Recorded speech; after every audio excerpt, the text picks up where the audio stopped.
RK channel subscribers அனைவருக்கும் வணக்கம்.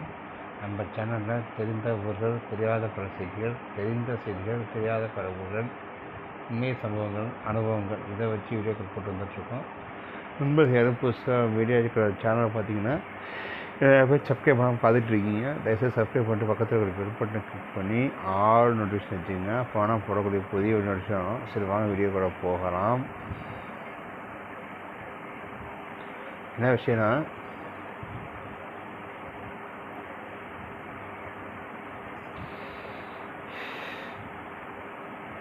இப்போ 2024ஆம் ஆண்டுக்கான நாடாளுமன்ற தேர்தல் முடிஞ்சிருக்கு. அதில் ஒரு சில கட்சிகளுக்கு ப்ளஸ்ஸு, ஒரு சில கட்சிகளுக்கு மைனஸு.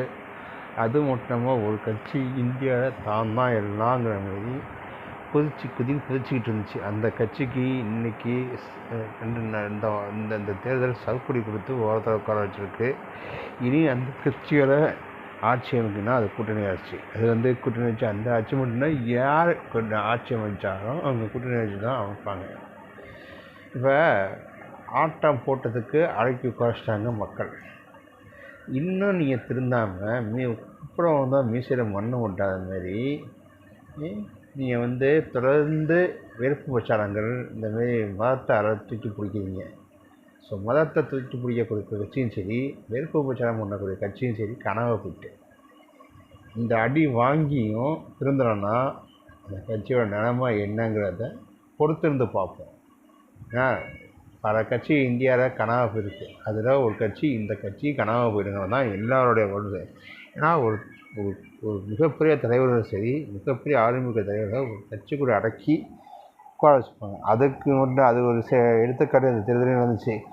ஒரு அந்த கட்சியினுடைய ஒரு வேட்பாளராக இருக்கக்கூடிய ஆள் ஒரு வழிபாடு திறன் மொழி போகும்போது ஒரு சில சைகைகளை காமிச்சதுனால அவருக்கு டெபாசிட் போயிடுச்சு அந்த தேர்தலுக்கு, அந்த ஆட்களுக்கு, அந்த வேட்பாளருக்கு.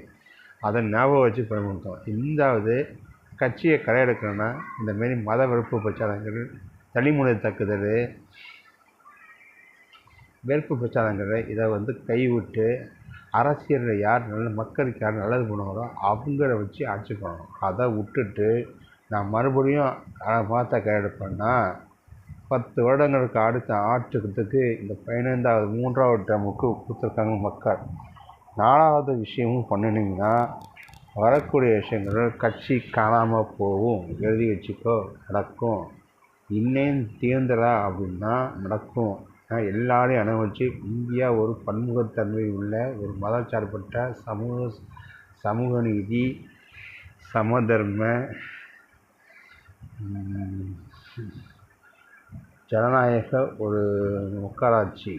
இதை மனசில் வச்சு இந்தியாவின் பன்முகத்தன்மையான வேற்றுமொழி சிதையாமல் அனைத்து மக்களையும் ஒன்றிணைச்சு கொண்டு போகக்கூடிய கட்சிகள் தான் வரக்கூடிய காலங்களில் இந்தியாவுக்கு தேரும்.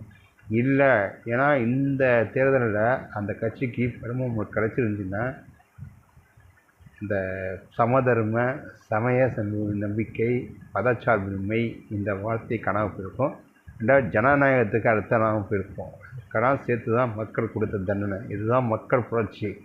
மக்களை பல விதத்தில் கோபப்படுத்த எழுச்சி தான் இந்த தேர்தலை எழுச்சிருக்கு. மீண்டும் மக்களை சுரண்டிக்கிட்டு மக்களை திசை திருப்பிட்டு மக்களை பிற்படுத்திட்டு போனீங்கன்னா வரக்கூடிய காலங்களில் காலம் பதில் சொல்லும். எழுச்சிக்குன்னு நடக்கும்.